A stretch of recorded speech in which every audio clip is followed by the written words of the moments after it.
Hi, welcome to All Things Southern Maryland. My name is Kelly Loveless, and I'm a realtor with Berkshire Hathaway HomeServices, McNelis Group Properties here in St. Mary's County. Are you relocating to Patuxent River Naval Air Station? Well, I have 5 tips to make long-distance home buying a little less stressful. Plus, stay tuned till the end for a bonus tip.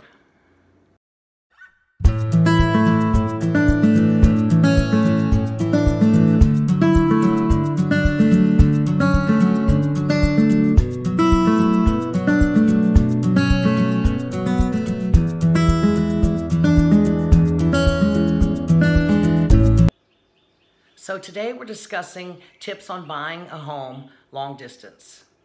Tip number 1, do your research. Consider the things that are most important to you to narrow things down a bit. Do you have children? Would you like a neighborhood that also has a lot of children, or community amenities such as swimming pool and play areas? Or are you a single person looking for a condo or a townhome? So you want to narrow it down as much as possible. You don't want to have a huge list of homes that are all 20 minutes apart. If you're coming to town for only a couple days, you're not going to have time to look at that many, and you'll be spinning your wheels driving around all over the place. They would all melt together. You wouldn't remember, well, which house had that really cool built-in bookcase, which house had that beautiful kitchen I liked, and then you'd go home exhausted and more confused than ever. So narrow your search down as much as possible before you even start. Tip number 2, hire a local realtor that can help you long distance. What I like to do for a long distance buyer is make videos, like little home tours, that I can email to them. That way they can get a better idea of what a certain house looks like, what a neighborhood looks like, and so on. Then if there's something they really don't like, you can eliminate it. Because again, I'm going to say this several times throughout this video, narrow things down.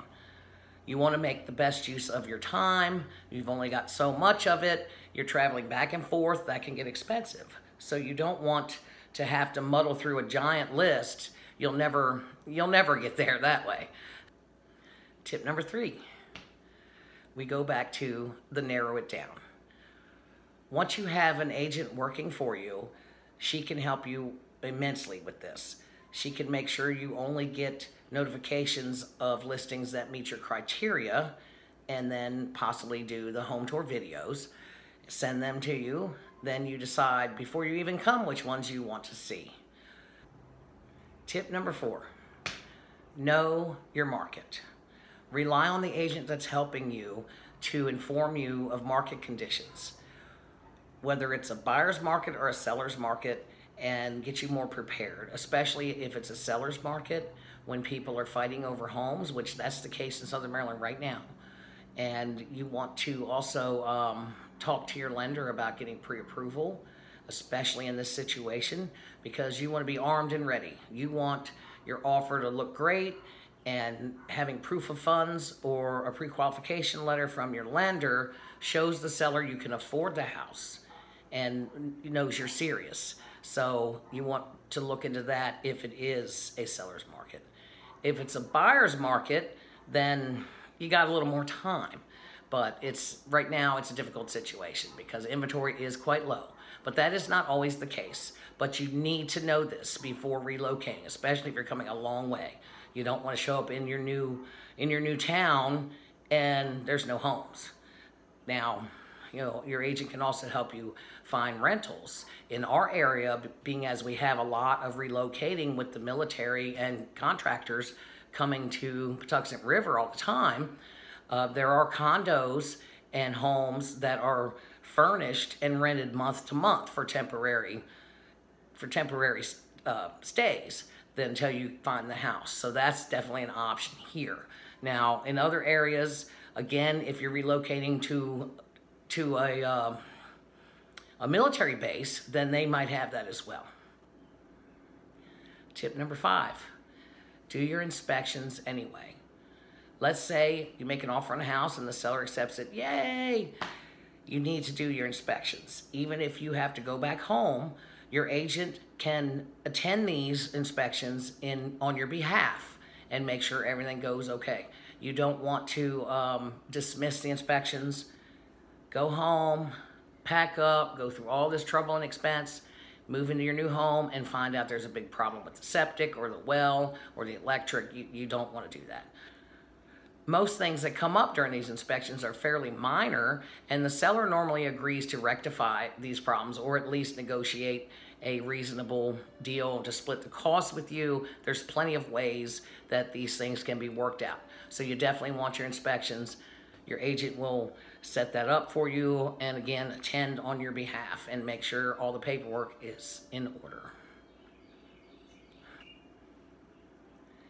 So before I get into the bonus tip, if you enjoyed this video, please like and share, and don't forget to subscribe. I will be putting out a new video every Monday on all things real estate and all things Southern Maryland. Closing. I highly recommend you attend closing. I know it may be costly to travel back and forth, but it could cost you a lot more down the road. You can do it from home. You have to go to either an attorney's office or a title company and sign all the paperwork. Then you have to pay them to FedEx it, and then if it gets there and there's a mistake, there's a missing signature, it could hold up your closing and it could cost you in additional fees. So by the time you get it all done, all the time and money spent, it would have been much more productive to just go and do it in person. It's a lot less likely for something to go wrong. In the description, you will find a link to my buyer's guide. Go ahead and sign up for that. Get yourself a copy. And if you have any questions, post it in the comments or shoot me an email. My contact information is also provided. Visit me on Facebook and Instagram if you like. And I'm always all about all things Southern Maryland. Thank you for watching All Things Southern Maryland, and you have a wonderful day.